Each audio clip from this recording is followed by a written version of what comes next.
बरगद के पेड़ पर बहुत सारे पक्षी रहते थे। उनमें से एक छोटी सी गौरैया थी जिसका नाम चिकी था। चिकी बहुत मिलनसार थी और सभी पक्षियों से उसकी अच्छी दोस्ती थी। और उसका सबसे अच्छा दोस्त एक कबूतर था। दोनों जहां भी जाते एक साथ, दोनों के बीच दोस्ती इतनी अच्छी अच्छी। उसके दोस्ती की तारीफ करते थे। अरे देखो तो इन दोनों को, और एक दूसरे से दो अलग बिल्कुल नहीं रहते। एक दूसरे के बिना रहना इन लोगों का मानो कि मुश्किल है। पर कबूतर दिखाओ बहुत ही शरारती था। वह चिक्की की बात नहीं मन करता था और हमेशा कोई ना कोई शरारत करते रहता था। कभी किसी घर के ऊपर से गाना सुन लेना। अरे देखो तो ये कबूतर कितने ज्यादा परेशान करके रख दिया। छत पर दाना भी अच्छा से डालने नहीं देता। अगर हाथ में आ जाए तो अभी मैं इसका गला मरोड़ देती। दोस्त, मैं तुम्हें बोला था ना कि तुम बिना मुझसे पूछे कहीं भी गाना सुनने नहीं जाओगे, पर तुम तो मेरा बात ही नहीं मानते हो। दोनों शाम को थक हार करके अपने घर आ गए। चिक्की बहुत गुस्सा में थे, इसीलिए वह बोले थे, मैं तुमसे बात नहीं करूंगा। खिलाऊं जिससे उसका गुस्सा खत्म हो जाए। फिर कबूतर में झापट से कीड़े की पकौड़ी बनाने का सोचने लगे। हवा उड़कर गई और बहुत सारे कीड़े को लेकर आ गई।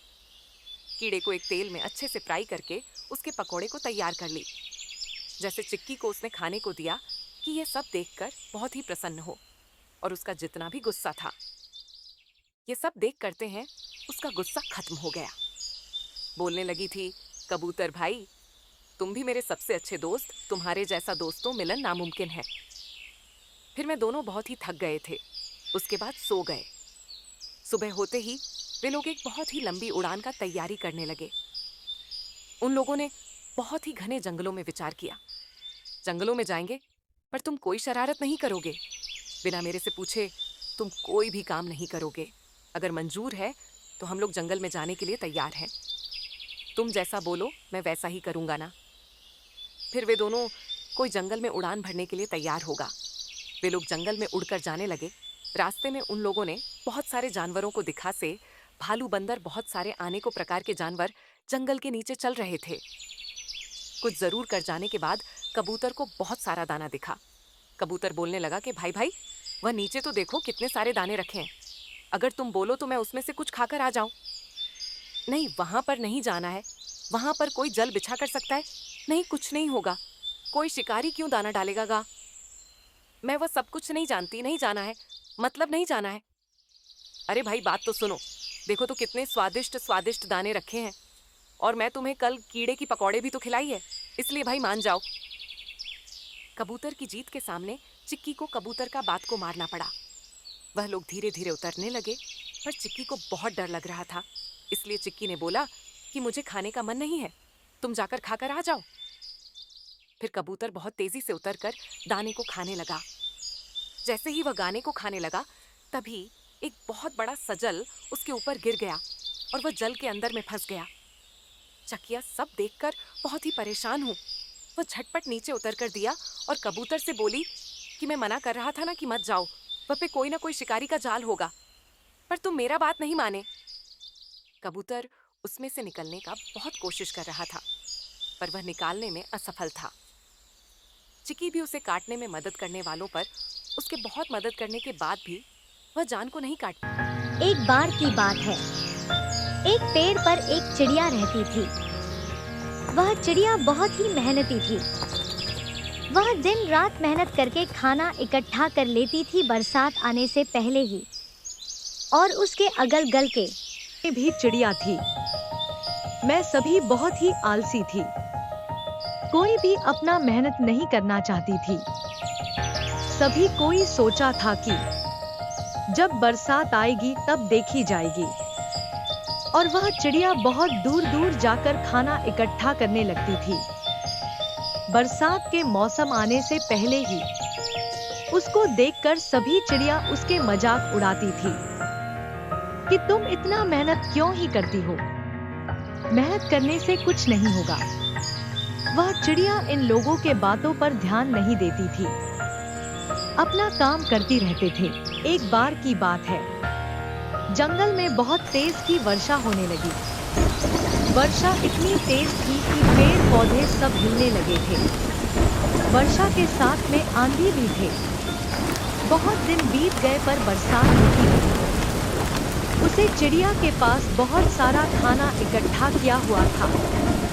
वह पूरे बरसात भर खाना खा सकती थी। अगल-बगल के जितने भी चिड़िया आए थे, बरसात होने के कारण भूख से तड़पने लगी। तब उन लोग को एहसास हुआ कि हम लोग को भी इसकी तरह मेहनत कर लेना चाहिए था। अगर हम लोग मेहनत कर लेते तो आज हम लोग भूख से तड़प नहीं रहे होते। सभी लोग क्यों उनकी गलती पर बहुत ही एहसास हो रहा था। वह चिड़िया इन लोगों की बात सुन रही थी। फिर उसने सोचा कि इन लोगों का मदद करना चाहिए, नहीं तो यह लोग भूख से तड़प का मर जाएंगे। फिर वह चिड़िया ने इन लोगों को अपने खाने में से खाने के लिए दे दिए। खाना खाकर बहुत ही खुश हुए, क्योंकि बहुत दिन बाद उन लोगों को खाना मिला हुआ था। बोलो खाना खाकर इस चिड़िया का बहुत ही धन्यवाद किए और बोले कि अगर तुम नहीं होती तो शायद हम लोग भूख से तड़प कर ही मर जाते हैं। उन लोगों के गलती के ऊपर बहुत ही एहसास हो रहा था। फिर वह सभी ने इस चिड़िया से माफी मांगी और आगे जब भी बरसात आता था उससे पहले यह लोग अपना खाना इकट्ठा कर लेते थे।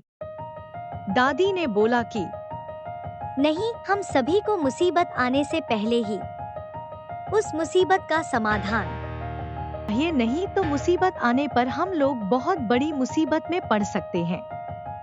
छोटू कहानी सुनकर बहुत ही खुश हुआ। वह गांव आता था तो दादी के पास ही रहता था और दादी से कहानी सुनता ही रहता था। फिर वह सभी खाना खाने के लिए चलेगा।